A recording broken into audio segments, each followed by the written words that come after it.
देश भर में बारिश और बाढ़ से लोगों का जो जीवन है वो काफी प्रभावित हो रहा है। पहाड़ों पर हालात और भी ज्यादा खराब हैं। कहीं लैंडस्लाइड हो रही है तो कहीं पानी की तेज धार मुसीबत बन गई है। ऐसा ही एक हादसा उत्तराखंड के चंपावत में हुआ, जहां एक पूरी स्कूल बस पानी में बह गई।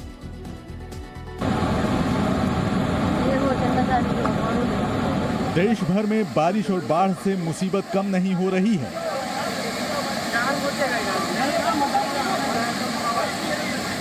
और जगह जगह से डराने वाली तस्वीरें आ रही हैं।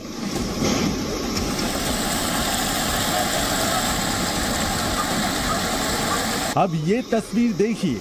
ये तस्वीर उत्तराखंड के चंपावत की है, जहां बारिश की वजह से एक बस पानी में बह गई।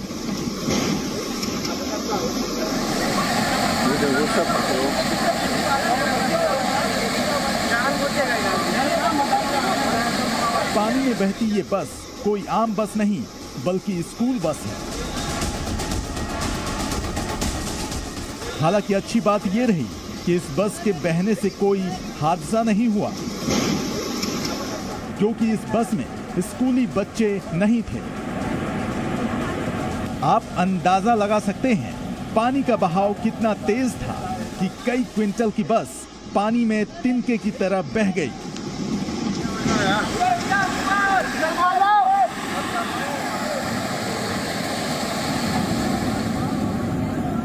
ये स्कूल बस बच्चों को लेने के लिए जा रही थी और बस में केवल ड्राइवर और क्लीनर थे। लेकिन चंपावत में किरोड़ा नाले की तेज बहाव में ये बस बह गई। कांवड़ियों और लोगों ने मिलकर बड़ी मुश्किल से ड्राइवर और क्लीनर को बचाया।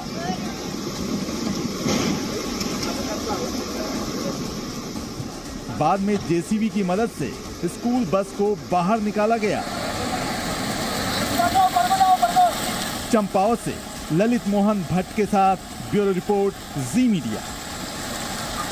देखिए, आपने कई ऐसी समुद्री लहरें देखी होंगी जो खतरनाक होंगी, लेकिन समुद्री लहरों के मस्ती के भी वीडियो सामने आते रहते हैं। लेकिन क्या आपने सोचा है कि समुद्री लहरें 2 मंजिला इमारत को भी पार कर जाती हैं?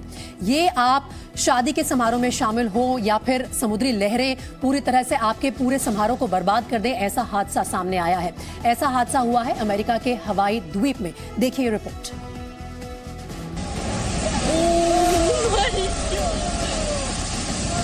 ये बेहद खतरनाक समुद्री लहर है। आपने समुद्री लहर तो कई देखी होगी, लेकिन ये 2 मंजिला ऊंची लहर है। जी हाँ, चौंकिए मत, ये लहर 2 मंजिला इमारत को भी पार कर रही है। ये तस्वीरें अमेरिका के हवाई द्वीप की हैं और वायरल हो रही हैं।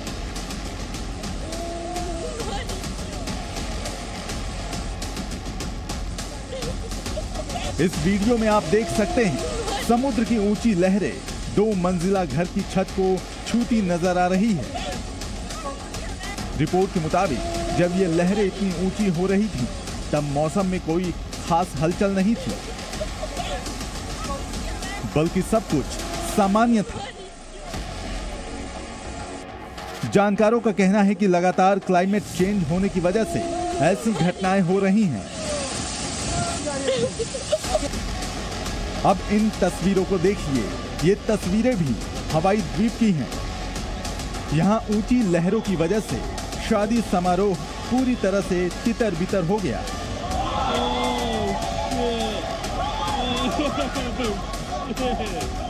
आप देख सकते हैं कि सब कुछ सामान्य तरीके से हो रहा है। लोग शादी में हिस्सा लेने के लिए जमा हुए हैं। अचानक लहरें तेज होने लगी हैं और फिर पहली लहर जोर से आती है। लोगों को लगता है कि सब कुछ सामान्य है, लेकिन थोड़ी देर बाद देखिए दूसरी लहर आती है और ये बेहद खतरनाक और ऊंची होती है। इसके बाद लोग इधर उधर भागने लगते हैं। अमेरिकी स्पेस एजेंसी नासा की क्लाइमेट चेंज रिपोर्ट में भी कई शहरों के समुद्र में डूब जाने की चेतावनी दी गई है। रिपोर्ट में कहा गया है कि साल 2100 तक दुनिया का तापमान काफी बढ़ जाएगा। लोगों को भयानक गर्मी झेलनी पड़ेगी। इस तेजी से पारा चढ़ेगा तो ग्लेशियर भी पिघलेंगे। यूरोप में आजकल मौसम बदलने से लगातार हालात खराब हो रहे हैं। ब्यूरो रिपोर्ट, जी मीडिया। देखिए, कहते हैं हादसे सेकंड्स में हो जाते हैं, लेकिन आप खुश नसीब हैं तो कुछ सेकंड में होने वाले हादसों से भी आप बच सकते हैं या खुद को बचा सकते हैं। ऐसा ही कुछ मथुरा में हुआ है। पिता पुत्र के ऊपर एक भारी छज्जा गिरने वाला था, लेकिन पिता कुछ सेकंड में छलांग लगाकर अपनी और अपने पुत्र की जान बचा लेते हैं। बड़ी बात यह थी कि पिता की गोद में वो बच्चा था।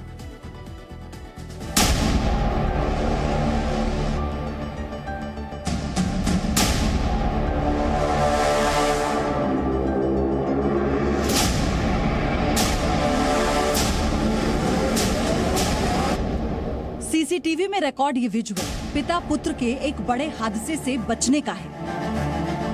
तस्वीरें मथुरा की हैं, जहां एक छज्जा गिरा और बड़ी मुश्किल से पिता पुत्र की जान बची। तस्वीरों में साफ दिख रहा है कि अगर कुछ सेकंड की देरी हो जाती तो बड़ा हादसा हो सकता था। पिता ने बच्चे के साथ दुकान से छलांग लगाकर जान बचाई। हालांकि इस हादसे के बाद पिता को चोट आई। फिलहाल दोनों स्वस्थ हैं।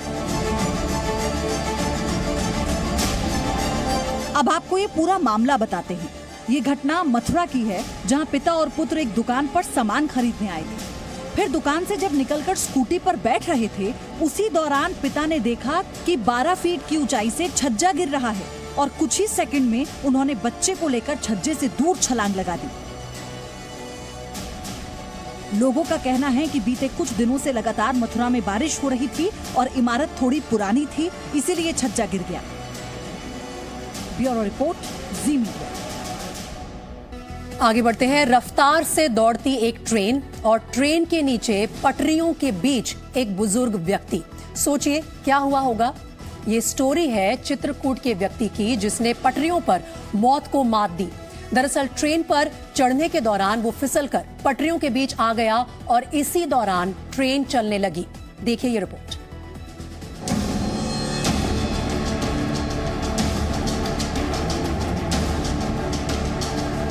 पटरी के बीच लेटा एक बुजुर्ग यात्री। ऊपर तेज रफ्तार से दौड़ती ट्रेन। जाको राखे साइयां, मार सके ना कोई। तमाम खतरों के बावजूद बच गई जान। ये तस्वीर चित्रकूट रेलवे स्टेशन की है। यहां एक बुजुर्ग जब ट्रेन पर चढ़ने की कोशिश कर रहा था, उसी दौरान वो फिसलकर ट्रेन के नीचे पटरियों के बीच चला गया और ट्रेन चलने लगी। यात्री चुपचाप पटरियों के बीच लेटा रहा। स्टेशन पर लोग ट्रेन के गुजरने का इंतजार करने लगे। हालांकि किसी ने ट्रेन को रोकने की कोशिश नहीं की।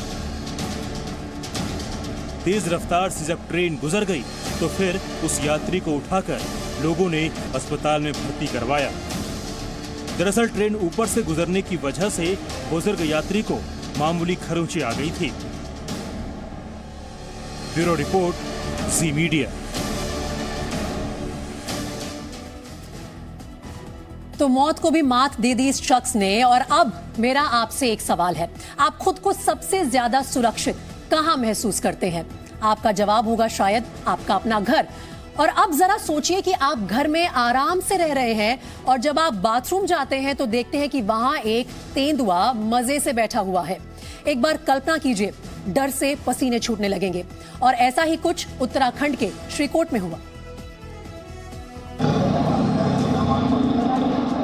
बाथरूम में तेंदुआ है।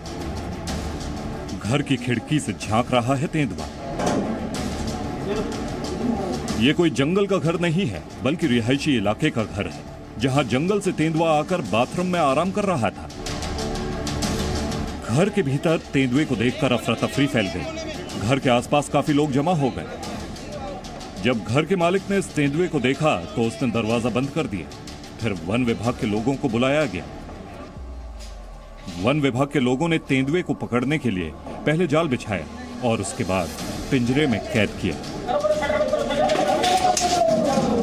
जानकारों का कहना है कि लगातार आवासीय बस्तियों की संख्या बढ़ने की वजह से जानवर जंगल से निकलकर घरों में आ रहे हैं। ब्यूरो रिपोर्ट, जी मीडिया, श्रीकोट, उत्तराखंड। तो हरियाणा के नूह में आज खनन माफिया ने डीएसपी को डंपर से कुचलकर मार डाला। तावड़ू इलाके के पंचगांव की पहाड़ी पर अवैध खनन की सूचना मिलने के बाद डीएसपी सुरेंद्र सिंह छापा मारने के लिए वहां गए थे। जब उन्होंने अवैध वाहन को रोकने की कोशिश की तो तस्करों ने उनके ऊपर पत्थर लदा डंपर चढ़ा दिया, जिससे उनकी मौके पर ही मौत हो गई। देखिए रिपोर्ट।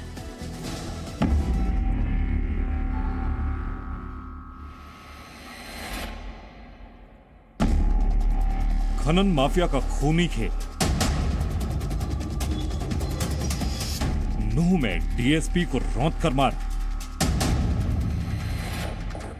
माफिया का डंपर, डीएसपी का मर्डर। ऊबड़ खाबड़ पथरीली जमीन पर मौजूद पुलिस हमला। चप्पे चप्पे से सुराग जुटाने की कोशिश।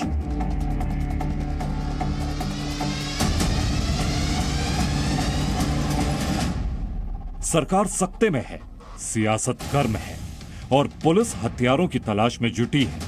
परिवार सदमे में है। सुबह वैसे घरेलू बातें होती रहती थी, आज भी सुबह बात हुई थी, पारिवारिक बात तो होती रहती थी हमारी। बाकी ऐसी को आने जाने भी पीछे पोते बीमार थे, जब भाई साहब 2 दिन छुट्टी ली एसपी साहब से लेके आए थे, एडमिट था पोता। वादा जल्द घर आने का था, लेकिन भाई सुरेंद्र इतनी दूर निकल गए कि वापस नहीं लौट सकते। हरियाणा के नूह में खनन माफिया ने डीएसपी सुरेंद्र सिंह की हत्या कर दी। अरावली हिल्स पर पंचगांव की पहाड़ियों में अवैध खनन की खबर मिली तो ड्यूटी के लिए मुस्तैद तावड़ू के डीएसपी सुरेंद्र सिंह मौके पर पहुंच गए। तस्करों को देखकर वो गाड़ी से नीचे उतरे, उन्हें रोकने की कोशिश की। अवैध खनन के डंपर के आगे उन्होंने अपनी गाड़ी लगाई और उसे रोक लिया, लेकिन जब वो गाड़ी से नीचे उतरे तो डंपर के ड्राइवर ने उन पर गाड़ी चढ़ा दी, जिससे मौके पर ही उनकी मौत हो गई। डीएसपी साहब को ये सूचना मिला यहाँ इलीगल माइनिंग हो रही, फिर वो अचानक चेकिंग के लिए आया। फिर उनको गाड़ी यहाँ रोक कर वो चले गया वो गाड़ी देखने के लिए, और इसका टाइम में पीछे से एक डंपर आया। डंपर आकर अनलोडिंग करता हुआ इसको टक्कर मारता हुआ आगे निकल गया। फोर्स लेने के लिए उनके पास शायद वक्त नहीं होगा, अचानक इसके पास सूचना होगा कोई मुखबरी का, वो फटाफट मौके के लिए रवाना हो गया। ये अचानक घटना हुआ। डंपर ड्राइवर ठीक इसी रास्ते से भागने की कोशिश करता है और डंपर का जो पीछे का हिस्सा है वो यहाँ पर खोल देता है, और जो पत्थर हैं वो यहाँ पर आपको पड़े हुए नजर आते हैं, ताकि अगर कोई भी पुलिसकर्मी पीछा करे तो उसका पीछा ना कर सके। डीएसपी सुरेंद्र सिंह की हत्या के बाद सरकार सख्त है। आसपास के इलाके में ड्राइवर की तलाश की जा रही है। ये लोग माफिया नहीं है, चोर हैं। ये लोग क्या है कि यहाँ से भरा रात में दिन में बेखौफ होकर भरते, इनके खिलाफ सैकड़ों एफआईआर हुई है और इनके खिलाफ एफआईआर करके इनके खिलाफ हमने डंपर जेसीबी इनके बंद किए हैं। ऐसे खिलाफ कार्रवाई हमने की है और कार्रवाई ऐसे क्या करेंगे पर आप प्रदेश के मुख्यमंत्री मनोहर लाल जी पर और प्रदेश सरकार पर भरोसा रखिए, हम इनके खिलाफ सख्ती के साथ कार्रवाई करेंगे। हरियाणा की मनोहर लाल सरकार ने इस वारदात के बाद माइनिंग इलाके के पास पुलिस चौकियां बनाने का ऐलान किया है। खनन के लिए जाने वाले सामान और गाड़ियों की डेस्टिनेशन निश्चित करने का फैसला किया गया है। इंटरस्टेट बॉर्डर पर भी चौकियां लगाई जाएंगी। साथ ही साथ हरियाणा सरकार ने डीएसपी सुरेंद्र सिंह के परिवार वालों को 1 करोड़ रुपए की मदद और एक सरकारी नौकरी देने का भी ऐलान किया है। हम वीर सैनिकों को हमेशा ऐसे मामलों में सबका मनोबल बढ़ाने के लिए भी अपने आप को भी प्रस्तुत करना चाहिए और उस परिवार की भी जिसकी क्षति हुई है उसके साथ भी खड़े हैं। डीजीपी साहब से मैंने बात की है, तो हमारी जो अलग अलग योजनाएं हैं उन योजनाओं में हम शहीद सुरेंद्र सिंह के परिवार को 1 करोड़ रुपए की राशि सर उसको सहायता के लिए देंगे और उसके परिवार से एक किसी व्यक्ति को जो नौकरी है वो भी जरूर देंगे। हरियाणा सरकार ने डीएसपी सुरेंद्र सिंह को शहीद का दर्जा देने का भी ऐलान किया है। मनोहर लाल सरकार भरोसा दे रही है कि दोषी बख्शे नहीं जाएंगे, पर सवाल यह है कि अवैध खनन माफिया से निपटने के लिए अब तक ठोस एक्शन क्यों नहीं उठाए गए थे। नूह से कासम खान के साथ ब्यूरो रिपोर्ट, जी मीडिया। डीएसपी सुरेंद्र सिंह की निर्मम हत्या के बाद हरियाणा की सियासत भी गरमाई हुई है। कांग्रेस और आम आदमी पार्टी के नेता बीजेपी सरकार पर हमलावर हैं। कांग्रेस ने प्रेस नोट जारी कर मनोहर लाल खट्टर सरकार को विफल बताया है, तो वहीं दूसरी ओर हरियाणा सरकार और हरियाणा के डीजीपी ने भरोसा दिलाया है कि दोषियों को बख्शा नहीं जाएगा। खट्टर सरकार को चुल्लू भर पानी में डूबकर मर जाना चाहिए। सीधे सीधे सरकार में बैठे सफेद पोशों अधिकारियों का गठजोड़ हरियाणा के माइनिंग माफिया से है।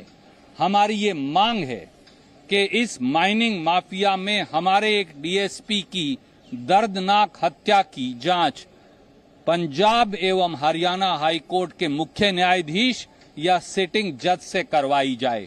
आज कानून नाम की चीज नहीं है। बार बार हम एक बात कह रहे हैं, हरियाणा में कानून नाम की चीज नहीं, हरियाणा में सरकार नाम की चीज नहीं दिख रही। आज जिस प्रकार से हर रोज फिरौतियों के मामले, हत्याओं के मामले, चेन स्नैचिंग के मामले, यहाँ तक कि आम आदमी छोड़िए, विधायकों को जान से मारने की धमकी दे के फिरौती मांगी। 5 विधायकों को इस समय फिरौती की धमकी मिली हुई है, 5 विधायकों को। ये स्थिति हरियाणा के अंदर।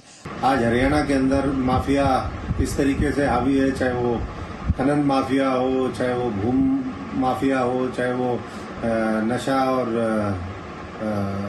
लिकर माफिया हो, या किसी भी हम उसमें देखें, आज पूरी तरीके से हरियाणा के अंदर जंगल राज है, अपराध और अपराधियों का बोलबाला है, और सरकार इसको नियंत्रित करने में पूरी तरीके से विफल रही है। एक अभियुक्त अभी मुठभेड़ के बाद उसके पैर में गोली लगी है और वो काबू किया गया है। बाकी जो अभियुक्त हैं उनको शीघ्र काबू किया जाएगा, और इसमें संलिप्त जो भी दोषी हैं उनको किसी भी कीमत पर गंभीर से गंभीर हम जो है स्टेप लेंगे और उनको जल्द से जल्द पकड़ेंगे। अब आगे बढ़ते हैं। राजस्थान के उदयपुर में कन्हैयालाल मर्डर केस की जांच अभी पूरी नहीं हुई है। दोषियों को सजा तो अभी दूर की बात है, लेकिन इस बीच कन्हैया के परिवार को मदद करने वालों को भी धमकी मिल रही है। खास बात यह है कि जिन लोगों को धमकी मिल रही है उनमें सांसद भी शामिल हैं।